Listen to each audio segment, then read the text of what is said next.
बार वनवास के दौरान भगवान राम, लक्ष्मण और सीता पितृ पक्ष के दौरान श्राद्ध करने के लिए गया धाम गए। श्राद्ध कर्म के लिए आवश्यक सामग्री जुटाने हेतु राम और लक्ष्मण नगर में गए। दोपहर हो गई और पिंडदान का शुभ मुहूर्त बीता जा रहा था। पिंडदान का समय निकलता जा रहा था और सीता जी की व्यग्रता भी बढ़ती जा रही थी।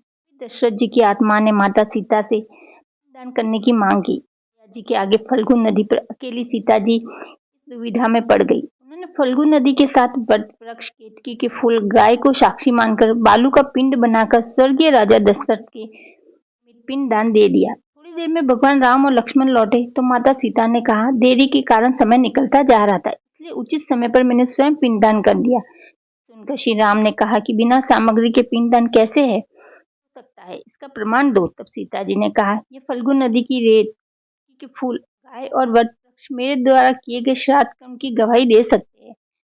फल्गु नदी, गाय और केतकी के फूल तीनों ने इस बात। पिताजी ने कहा, ये फल्गु नदी की रेत, केतकी के फूल, गाय, वट वृक्ष मेरे द्वारा किए गए श्राद्ध कर्म की गवाही दे सकते हैं, लेकिन फल्गु नदी, गाय और केतकी के फूल तीनों इस बात से मुकर गए। सिर्फ वट वृक्ष ने सही बात कही। तब सीता जी ने दशरथ का ध्यान करके उनसे ही गवाही देने की प्रार्थना की। दशरथ जी ने सीता जी की प्रार्थना स्वीकार कर घोषणा की।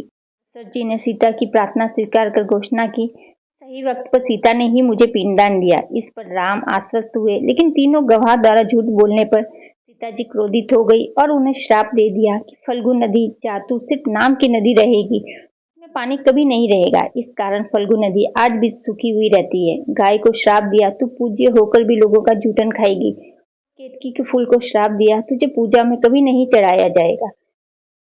वृक्ष को सीता जी का आशीर्वाद मिला कि उसे लंबी आयु प्राप्त होगी और वह दूसरों को छाया प्रदान करेगा।